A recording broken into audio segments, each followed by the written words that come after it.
السلام علیکم ورحمۃ اللہ وبرکاتہ۔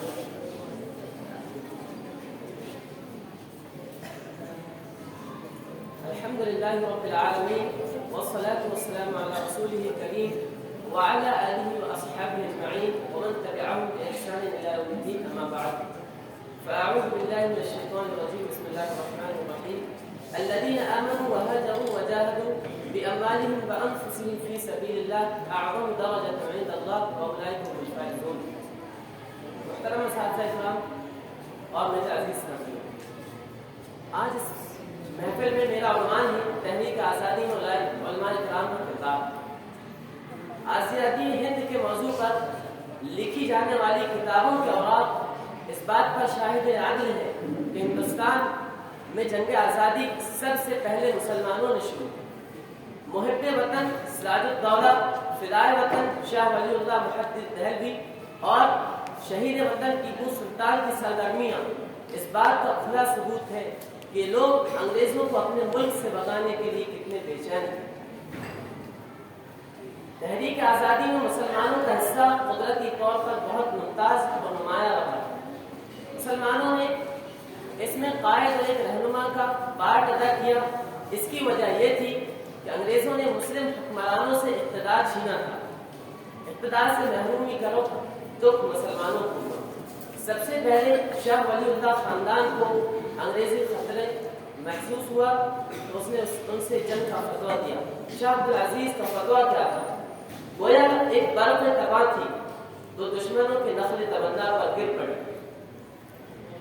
انگریزوں کی نیند حرام ہونے لگی، جگہ جگہ آزادی کے شعلے بھڑکنے لگے، سینوں میں ولولے مچلنے لگے۔ مسند دست پر بیٹھ کر قرآن و حدیث کا درس دینے والے علماء اکرام میدان میں آ گئے اور فرنگیوں کے خلاف محاذ بنا کر بے سر و سامانی کے عالم دہی نکل پڑے۔ اس طویل مسافت کو طے کرتے ہوئے ان کے قدم مسلسل لہو لہان ہوتے رہے، ہزاروں لاکھوں کا وجود ایک غبار بن کر ہو گیا۔ وہ عدالت کے کٹگھرے میں کھڑے ہو کر کبھی نغمہ آزادی سناتے تو کبھی پھانسی کے پھندے کو چوم کر وہ منزل کا اشارہ بتاتے تو کبھی وحشت و بربریت کے پہاڑ ان کے راستے میں حائل ہو جاتے، مگر ایسے حالات میں بھی یہ لوگ آگے بڑھتے رہے اور منزل مقصود کی جانب اپنے قدم بڑھاتے رہے۔ ان لوگوں نے مکمل تیاری کے ساتھ سکھوں اور انگریزوں سے عملی جہاد کیا اور پھر آخر 1831 عیسوی میں یہ لوگ بالا کوٹ کے میدان میں شہید ہو گئے۔ اس کے بعد قریب تھا کہ جنگ آزادی کا نظام درہم برہم ہو جاتا، مگر مولانا عنایت علی صادق پوری نے جنگ آزادی کے علم کو اپنے سینے سے لگاتے ہوئے دوبارہ فوج کو منظم کیا اور اپنے ہمراہیوں کو انگریز دشمنوں کے خلاف نفرت کی آگ بھڑکانے میں کوئی کسر نہیں چھوڑی۔ مولانا عنایت علی کے بھائی مولانا ولایت علی، جن کے اندر جنگی صلاحیتیں کود کود کر بھری ہوئی تھی، جہاں جس کے مقابلے میں اتر جاتے اس کے چھکے چھڑا دیتے تھے۔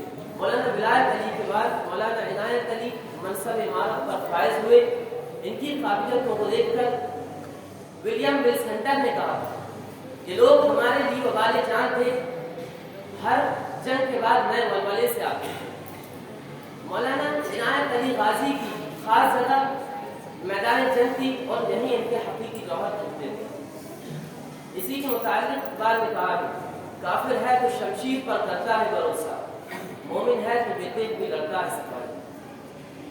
تحریک آزادی جن بنیادوں پر قائم ہوئی وہ چار تھی: عقیدت و توحید، اتباع سنت، جذبہ جہاد اور عنابت اللہ۔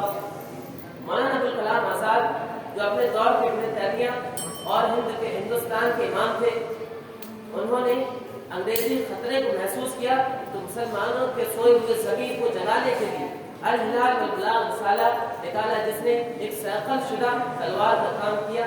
اسی کے بدلے انہیں کئی مرتبہ جیل بھی جانا پڑا۔ ان مجاہدین کے بڑھتے قدم کو روکنے کے لیے ان پر کئی مختلف قسم کے مقدمات چلائے گئے، مثلا امبالہ کیس، عظیم آباد کیس، مالٹا کیس، مقدمات راج محل اور قاضی کورٹ کا مقدمہ اور متعدد دیگر ان پر مقدمات بھی قائم کیے گئے، مگر اس مقدمات میں بھی اکثر اور بیشتر علماء کرام مجاہدین پھانسی میں اور کالا پانی کی سزا انہیں سنائی گئی. لہٰذا ہمیں چاہیے کہ ہم ان کے کارناموں کو یاد کریں اور ان کی قدر کریں. آخر میں اللہ تعالیٰ سے دعا ہے کہ اللہ تعالیٰ ہمیں ان کے نقش قدم پر چلنے